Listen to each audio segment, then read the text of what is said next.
warahmatullahi wabarakatuh. Mahasiswa semuanya dimanapun Anda berada, alhamdulillah kita bisa bertemu kembali dalam nuansa jaringan. Ya, pada kesempatan kali ini saya akan menyampaikan terkait dengan salah satu alat manajemen keuangan, yaitu analisis indeks.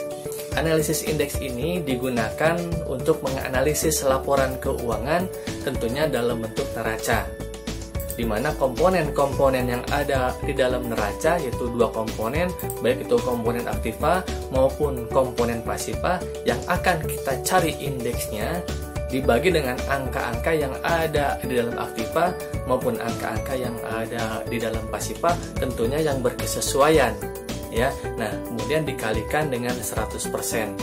Namun di analisis indeks ini itu harus ada minimal dua laporan keuangan 2 tahun periode, ya, 2 periode, di mana tahun pertama ini dijadikan sebagai tahun dasar.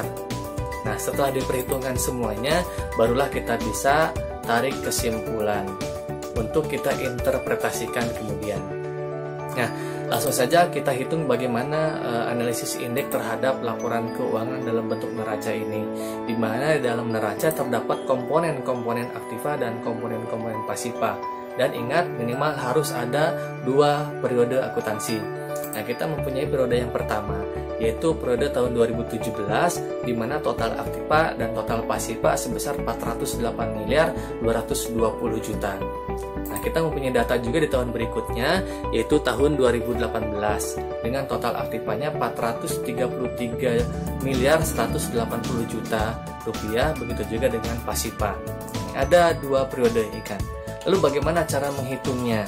Bagaimana cara menghitung analisis indeks ini? Ya, seperti yang saya sampaikan sebelumnya, jadikan tahun pertama adalah sebagai tahun dasar. Di sini tahun dasarnya adalah 2017. Maka kalau kita hitung kas dan setara kas sebesar 18.940 juta dibagi tahun dasar 18.940 juta, kemudian dikalikan 100%. Hasilnya adalah pasti 100%. Ya, begitu juga dengan komponen-komponen lainnya di aktiva. Tapi di tahun 2018 ini lain perhitungannya, di mana kas dan setara kas tahun 2018 ini 21.520 juta dibagi tahun dasar di tahun 2017, yaitu 18.940 juta. Hasilnya adalah 113,62%. Piutang usaha diperoleh 150%. Piutang lain-lain 103,70%. Kemudian sampai dengan ke bawah total aktiva 106,11%. Ya. Lalu bagaimana dengan perhitungan pasiva? Perhitungan pasiva juga sama, di mana tahun 2017 itu dijadikan sebagai tahun dasar.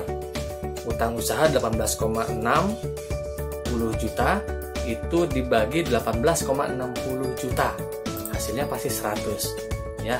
Begitu juga dengan komponen lainnya.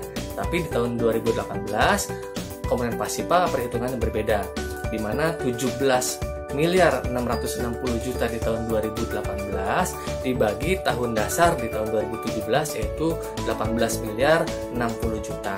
Hasilnya adalah 97,79%. Terus komponen-komponen yang lainnya dihitung seperti itu, sehingga kita peroleh di sini angka-angka yang sudah dikalikan dengan tahun dasar, di mana kas dan setara kas 113,62%, piutang usaha 150%, piutang lain-lain 103,70%, dan seterusnya sampai dengan total aktiva diperoleh 106,11%. Begitu juga dengan utang usaha 97,79%. Terus sampai dengan laba ditahan diperoleh perhitungan 157,21%. Ya. Lalu bagaimana cara menginterpretasikannya? Cara menginterpretasikan analisis indeks itu semua komponen diinterpretasikan. Baik komponen aktiva maupun komponen pasiva itu semuanya diinterpretasikan atau ditarik kesimpulan. Ya, salah satu contoh kita interpretasikan di sini kas dan setara kas. Telah terjadi penambahan sebesar 13,62%. Di angka tadi itu 113,62%. Maka diinterpretasikannya adalah telah terjadi penambahan sebesar 13,62%. Di dalam piutang usaha ada peningkatan tajam sebesar 50%. Kalau tadi di angka sebelumnya itu 150%, maka interpretasinya adalah peningkatan tajam 50%. Begitu juga dengan persediaan. Persediaan tadinya 95,70%, maka interpretasinya seharusnya 100%, berhubung ini 95,70%, maka interpretasinya ada penurunan sebesar 4,3%. Nah, kalian interpretasikan juga di komponen pasifa, baik utang lancar maupun laba ditahan. Itu semuanya diinterpretasikan sama seperti itu. Ya, nah itulah hasil daripada analisis indeks. Ya, nanti kita akan ketemu lagi di analisis berikutnya. Terima kasih, sampai ketemu lagi di kemudian hari. Assalamualaikum warahmatullahi wabarakatuh.